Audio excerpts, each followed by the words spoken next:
suis Déborah Kayembe et cet après-midi, je suis devenue officiellement docteur honoris causa de l'Université de Kinshasa et ambassadeur de l'Université de Kinshasa, mais je suis aussi le recteur honoraire de l'Université d'Elinbourg.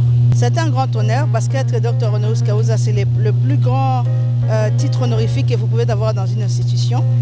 L'Université de Kinshasa, c'est l'université prestigieuse de la République démocratique du Congo.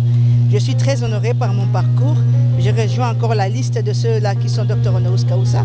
Donc c'est un moment de fierté, un moment de gratitude et un moment de profond respect pour l'institution. Je pense que l'être ambassadrice de l'ITNIKIN se base surtout sur mon profil personnel et le voyage que j'ai fait à travers les âges et le travail que j'ai fait à travers le monde pour montrer l'image de la personnalité que je suis.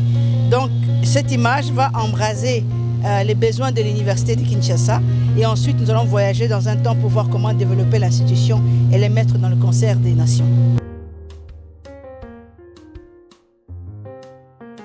Le Congo profond, c'est une campagne où nous allons à l'intérieur du pays, dans le plus profond de la RDC pour voir et reconnaître nos talents d'abord, partager notre grâce avec les autres, mais aussi faire un voyage sur la découverte de la profondeur de notre pays. C'est le voyage de l'identité de notre pays, c'est le voyage de la dignité de notre pays.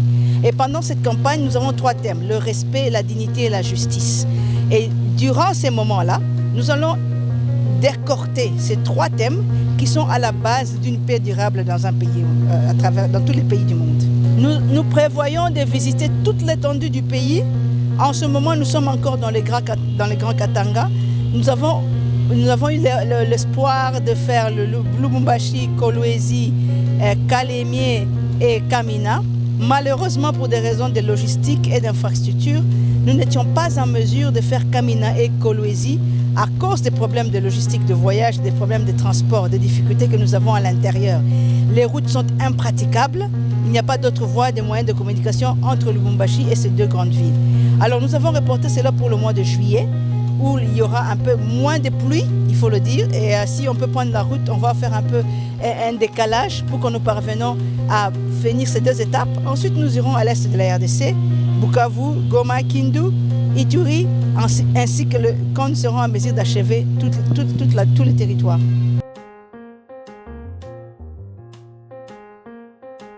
Ce n'est pas que le calendrier ne nous a pas permis, nous étions disposés à le faire.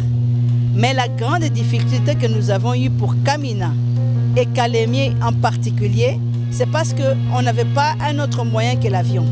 Il y a un seul appareil disponible entre Kamina et Kalemie pour que les personnes puissent être en mesure d'aller dans ces parties de la République. Donc nous avons encore beaucoup de travail. Espérons qu'au mois de juillet, on va bien organiser ce voyage pour être en mesure d'être dans ces 2 parties de la province. Vous avez des Kayembe dans le Grand Katanga, vous avez les Kayembe dans le 2 Grand Kasaï, vous avez des Kayembe dans le Bandundu.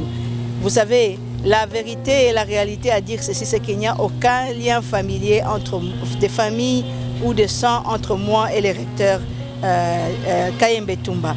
Du fond de mon cœur, j'aurais voulu qu'il soit mon frère parce que c'est un homme merveilleux, un homme très humble. Mais nous n'avons aucun lien de famille. Le nom fait partie de la richesse de la République démocratique du Congo, là où vous trouvez des noms de familles qui se retrouvent dans différentes parties de la RDC. Ok, d'abord parlons de Lubumbashi, une ville qui est très développée, il faut le dire. Le développement de Lubumbashi montre vraiment que la ville est en train de se développer, les routes sont en train de se construire, mais la réalité de Lubumbashi est que nos jeunes ont beaucoup de talent, mais ils n'ont pas de soutien. Il n'y a pas de soutien à Lubumbashi pour les jeunes, malheureusement. Il y a plutôt de soutien très politique.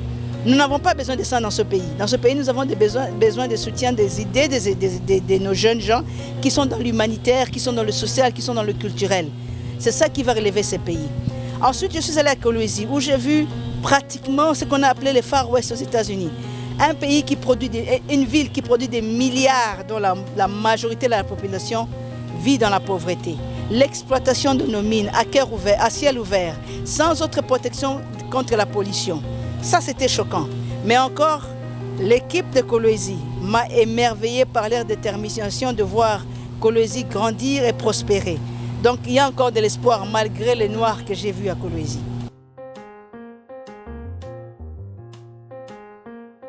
Le pays a un problème très sérieux. La politique en RDC ne marche pas, tout comme la justice ne marche pas. J'ai bien l'impression que nos populations sont abandonnées à eux-mêmes et les politiciens sont en train de se servir eux-mêmes. Je suis très fière de savoir que nous avons un nouveau Premier ministre femme. Mais ça fait 4 mois qu'on attend un gouvernement. Un pays ne fonctionne pas comme ça. Il va falloir qu'il y ait des mesures draconiennes pour mettre fin à ce qui se passe maintenant, pour laquelle nous amène dans un imbroglio de l'égoïsme politique. Donc notre pays ne va pas bien, nous devons avancer, nous devons bouger, et je crois qu'il est temps que pour nos populations de comprendre que si nous ne prenons pas soin de notre propre pays, personne ne prendra soin de notre pays.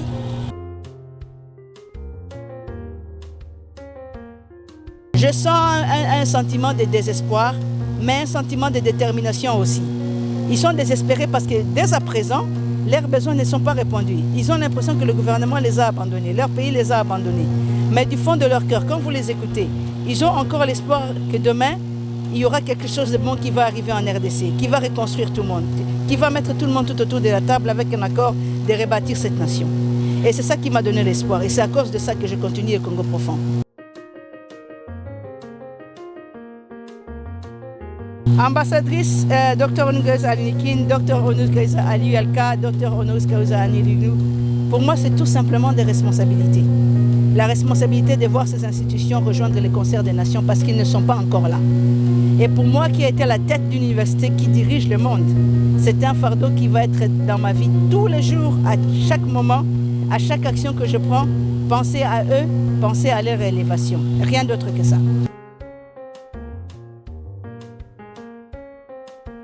Je me vois d'abord dans le Congo profond, mais il y a quelque chose qui arrive et je laisse au monde eux-mêmes de découvrir ce qui va arriver.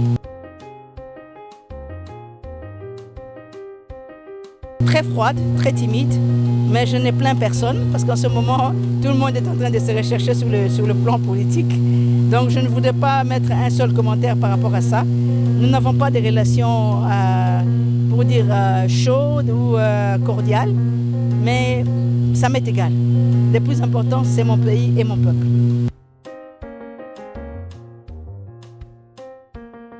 Personne n'est derrière moi. Les cotisations de Full Option, des membres de Full Option suffisent, mais nous avons eu aussi des dons spontanés des individus d'une manière sporadique. Je n'ai pas un individu ou une personne qui finance la campagne de Congo profond. On a eu à un moment donné des personnes qui étaient prêtes à donner leur expertise, leur disponibilité, mais ce n'est pas arrivé. Ce n'est pas grave, nous allons avancer avec les moyens à bord, parce que nous allons toujours avec les moyens de bord.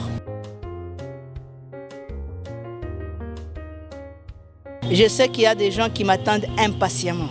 Je sais que les gens qui posent des questions, qui m'envoient des messages directs. Nous allons dans le profondeur de la RDC. Aussi longtemps que votre territoire est la RDC, nous ne lâcherons pas. Soyez patients, nous serons là. Nous sommes là jusqu'en 2026. Il y a toujours un email dans lequel vous envoyez votre intérêt. Après cela, nous avons un formulaire d'enregistrement. C'est à base de votre formulaire d'enregistrement qu'on regarde votre profil et si on vous accepte et aussi on vous disqualifie. C'est le simple moyen de le faire. Nous n'avons pas de nombre limité. Les volontaires sont des volontaires, ils viennent avec nous, avec leur foi et leur détermination. Nous les accueillons, ce que nous faisons de plus, nous les encadrons. C'est tout ce qu'on fait.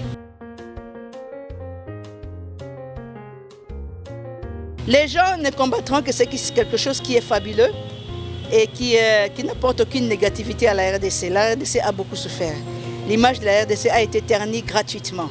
Le Congo profond a comme mission de relever l'image de la RDC dans l'intérieur de son peuple, dans le cœur de ses jeunes. Ceux-là qui sont avec la RDC seront d'accord avec moi avec la campagne. Ceux qui sont contre la RDC, les amis de la RDC, seront toujours contre la RDC. Je n'ai pas d'autres commentaires à cela. Je pense que petit à petit, il y a une lumière qui s'élève par rapport à cette agression, parce que maintenant, nous avons de plus en plus de voix divergentes qui commencent à réfléchir sur la nature de cette agression. Nous avons aussi des institutions internationales maintenant qui commencent à en parler. Quelle que soit la journée de la nuit, je l'ai dit, quelle que soit la journée de la nuit, le jour finira par lever. L'aurore est là, au sommet, le jour arrive où le peuple congolais ne va plus pleurer. Et ce n'est pas loin. Jamais, au grand jamais, je ne le connais pas, je ne l'ai jamais rencontré. Mais aussi longtemps qu'il essaie d'agresser mon terrain, il me trouvera sur son chemin.